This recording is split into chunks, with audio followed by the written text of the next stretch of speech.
Hey Jake, how's it going today? Hey, Sarah. I'm doing great, thanks. Actually, something funny happened to me this morning. I was waiting for the elevator at work, and my new colleague was standing right next to me, and we just stood there in complete silence for like 30 seconds. It felt like 30 minutes. Oh no, I know that feeling so well. You want to say something, but your brain just goes blank. Exactly. And the worst part is, I could think of 100 things to say in my own language, but in English, nothing. Just awkward silence and a fake smile. That's actually why we're doing this episode today.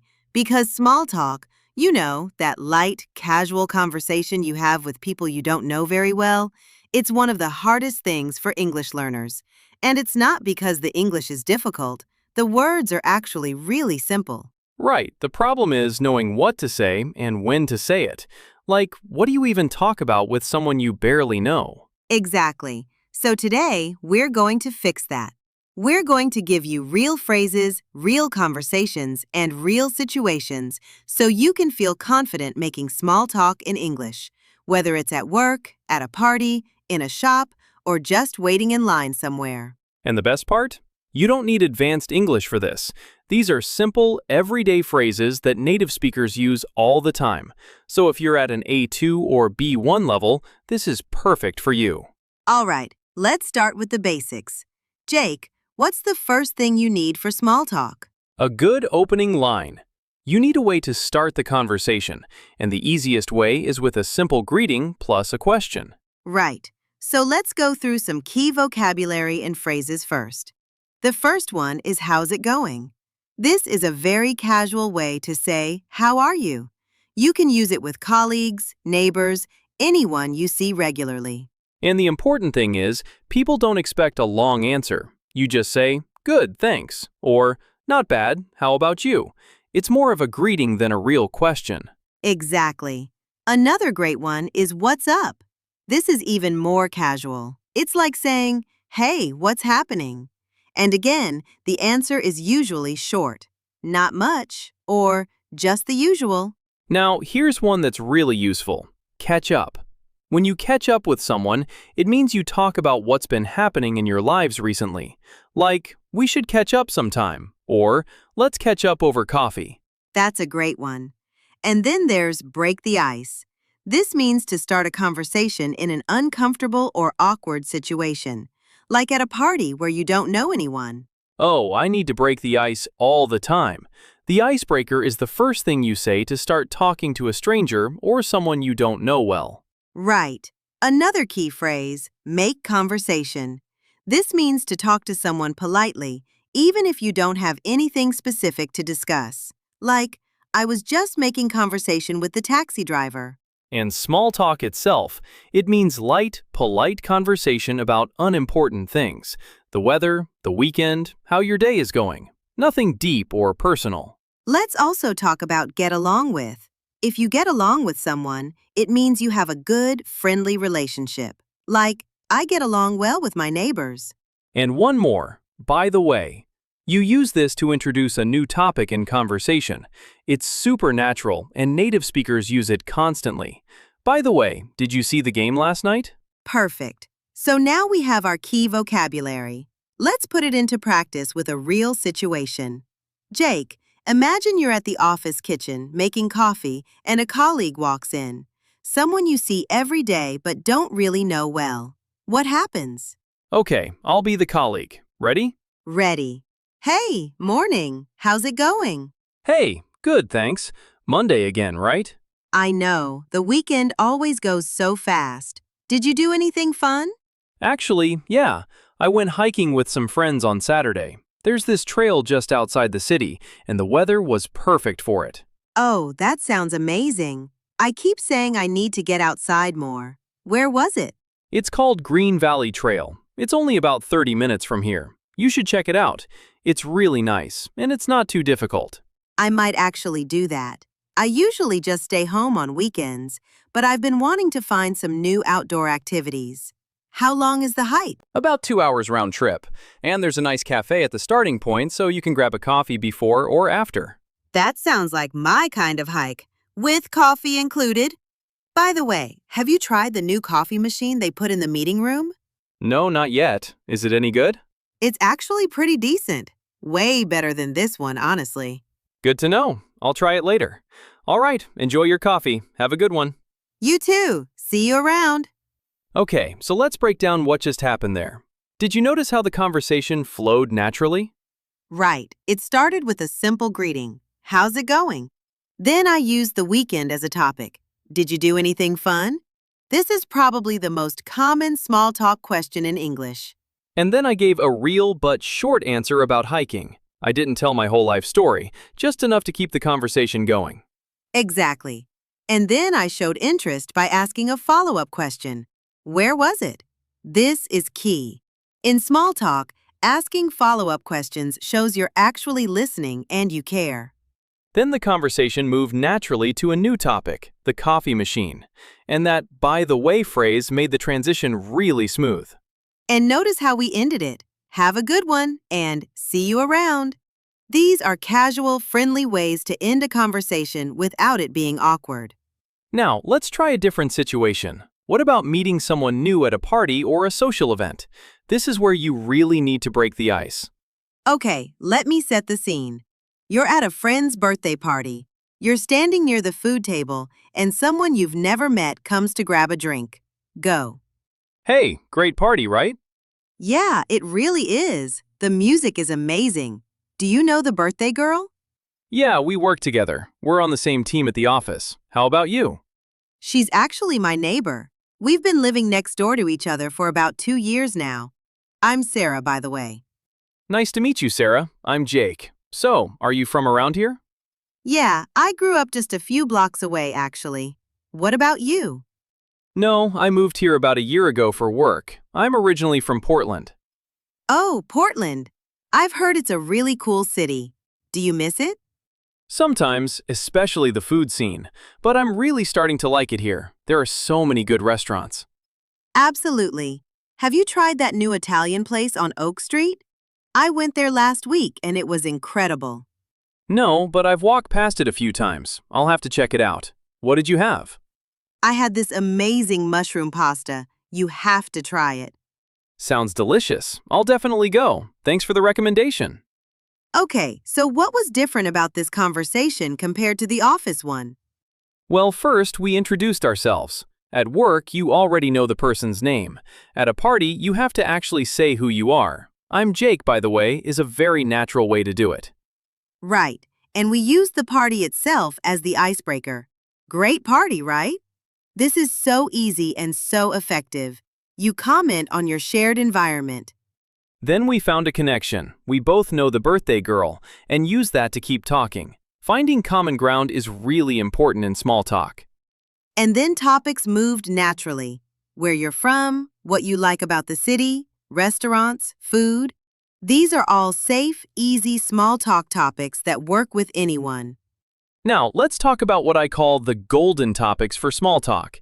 These are subjects that almost always work, no matter who you're talking to. Number 1 is the weather. I know it sounds boring, but it's actually the most common conversation starter in English-speaking countries, especially in the UK. Beautiful day, isn't it? Or, can you believe this rain? And it works because everyone experiences the weather. You can say something like, it's supposed to be nice this weekend, and suddenly you're having a conversation. Topic number 2, the weekend.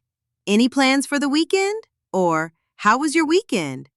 These questions work every single time. Topic 3, work or studies. But keep it light. Don't ask, how much money do you make? Ask things like, what do you do? Or, how's work going? Or for students, what are you studying? Topic 4, food and restaurants. People love talking about food. Have you tried any good restaurants lately? Is a perfect question.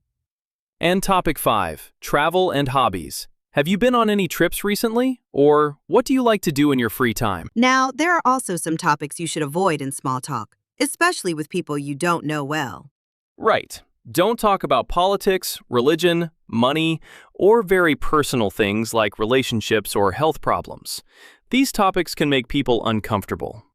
In English, we sometimes say, don't talk about pram. politics, religion, age, and money. It's a good rule to remember. That's a great tip. Now, let's practice a third situation. This time, let's do something really common, making small talk while waiting, like in a queue at the supermarket or at a bus stop.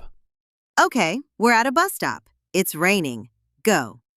Ugh, this rain is something else, isn't it? Tell me about it. And of course I forgot my umbrella today. Same here. I checked the forecast this morning and it said sunny. So much for that. Ha! You can never trust the weather forecast. Do you take this bus every day? Yeah, the number 42. It's usually pretty reliable, but when it rains, everything seems to slow down. I know what you mean. I usually drive, but my car's in the shop today. How long does the bus usually take to get downtown? About 20 minutes, depending on traffic. It's not too bad, actually. And you can just relax and listen to a podcast or something. That's true. Any good podcast recommendations? Actually, there's this English learning podcast I listen to. It's really helpful for practicing. Oh, really? I might need that. I've been trying to improve my English lately. Definitely check it out. Oh, look, here comes the bus. Finally! Nice chatting with you. You too. Have a great day. So let's now go over some really useful expressions and idioms that come up in small talk all the time. These will make you sound much more natural. The first one is, tell me about it. This doesn't literally mean, please tell me about it. It actually means, I totally agree, or I know exactly what you mean. Like if someone says, Mondays are so hard, you say, tell me about it. Great one. Next. So much for that. You say this when something didn't work out as planned. I brought sunscreen, but it rained all day. So much for that. I know what you mean is another fantastic phrase. It shows empathy and understanding. It's a great way to connect with someone during small talk. How about you? Is possibly the most important phrase in small talk. After you answer a question, you turn it back to the other person. I'm from Paris. How about you? You too is the natural response to wishes like, have a good day, or enjoy your weekend. Simple but essential. And nice chatting with you is the perfect way to end a small talk conversation. It's friendly, polite, and final. Here's one more. I've been meaning to. This means you've wanted to do something but haven't done it yet. I've been meaning to try that restaurant, or I've been meaning to start exercising. Love it. Now, let's talk about some common mistakes that English learners make with small talk. Mistake number 1, giving one-word answers. If someone asks, how was your weekend? And you just say, good, the conversation dies immediately. Right. Instead, say, good, and add just one detail. Good, I went to the beach with my family. That gives the other person something to respond to. Mistake number 2, asking too many personal questions too quickly. In many cultures, it's normal to ask about family, age, or salary right away. In English-speaking cultures, this can feel invasive. Exactly. Keep it light at first. Stick to the golden topics we mentioned earlier. You can get more personal as you get to know someone better.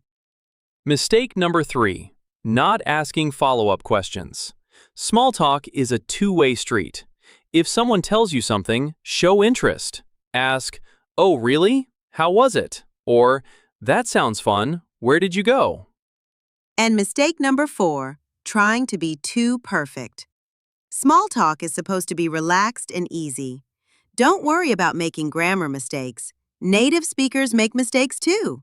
The goal is connection, not perfection. That's such an important point.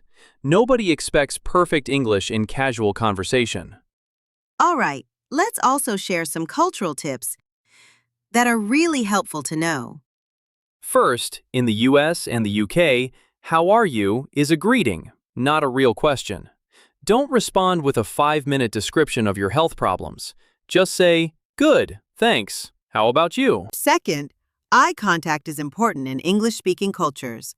When you're making small talk, look at the person. Not staring, but friendly eye contact shows you're engaged. Third, Americans in particular tend to be very enthusiastic in small talk. Don't be surprised if someone says, "Oh, that's amazing," about something totally ordinary. It's just how the culture works. And fourth, British people and Americans have different small talk styles. British people talk about the weather a lot more and tend to be more reserved. Americans are generally more open and enthusiastic with strangers. Good to know. All right, Sarah, let's wrap up with some practice scenarios. We'll give a situation and then a model response. Scenario 1. You're in an elevator with a coworker. You could say, "Hey, happy Friday. Got any plans for the weekend?" Scenario 2. You're at a coffee shop and someone sits at the table next to you. Try, "Excuse me, have you tried the iced latte here? I can't decide what to order." Scenario 3. You're waiting at the doctor's office. You could say to the person next to you, "I can't believe how long the wait is today. Have you been waiting long?" Scenario 4. You meet your neighbor in the hallway. Try, "Morning, the weather's supposed to be really nice this weekend. Are you planning to do anything outdoors?" And Scenario 5. You're at a networking event. You could say, "Hi, I'm Sarah. This is my first time at one of these events. Have you been before?" Perfect. So let's recap what we learned today. First, small talk is about light, casual conversation. Keep it simple and friendly. Second, use easy conversation starters. Greetings plus a question, comments about your environment, or the golden topics: weather, weekend, work, food, and travel. Third, always ask follow-up questions and show genuine interest. And always use, "How about you?" to keep the conversation going. Fourth, avoid heavy topics like politics, religion, age, and money with people you don't know well. And fifth, don't try to be perfect. Small talk is about connection, not grammar. For your homework this week, try to start one small talk conversation in English every day. It can be with anyone, a colleague, a barista, a neighbor, just one small conversation. And if you found this episode helpful, please give it a thumbs up and subscribe to our channel. We post new episodes every week to help you practice your English. And leave us a comment. Tell us, what's the hardest part about making small talk for you? We'd love to know. Thanks for listening, everyone. Keep practicing, keep talking, and we'll see you in the next episode. Bye, everyone. Have a great day. See you next time. That's right. Keep going. We'll see you in the next episode. Bye, everyone. Bye. Happy thinking in English. That was beautiful, Jake. And that's actually a great way to practice your English, by encouraging other people in English. You practice your speaking and you make someone's day better. It's a win-win situation. A win-win means both people benefit. You practice your English and they feel better. Everybody wins. And one more. Scenario 5. You're having a bad day with English. Nothing is making sense. What do you tell yourself? I would say, it's okay to have a bad day. This doesn't mean I'm failing. Tomorrow will be better. I just need to take it one step at a time. That was perfect. And honestly, talking to yourself in English is one of the best things you can do. It's free, you can do it anywhere, and nobody is judging you. Self-talk in English. That's actually a great habit to build. Absolutely. All right, let's wrap things up. Jake, can you give our listeners a quick summary of what we talked about today? Of course. So today we talked about how your mindset is the key to improving your English. We learned some important vocabulary like mindset, mindset shift, fluency, consistency, comfort zone, growth, and progress. We also learned some great expressions like take it one step at a time, get the hang of something, be on the right track, push through, and it's about the journey, not the destination. We talked about common mistakes like only studying grammar, translating in your head, comparing yourself to others, and giving up too soon. And we practiced real conversations and scenarios that you can use in your daily life. So here's your homework for this week. Every morning, I want you to say one positive thing about your English in English. Something like, "I am making progress," or "I am getting better every day." That's such a great homework assignment. And also, try to speak English out loud for at least 5 minutes every day. Talk to yourself, describe what you see, narrate your day. Just get those words out of your mouth. If you enjoyed this episode, please hit that subscribe button and leave us a comment telling us about your English learning journey. We love reading your stories. And remember, you are already amazing for being here and investing in your English. Don't give up. You've got this. You've got this. See you in the next episode, everyone. Bye-bye.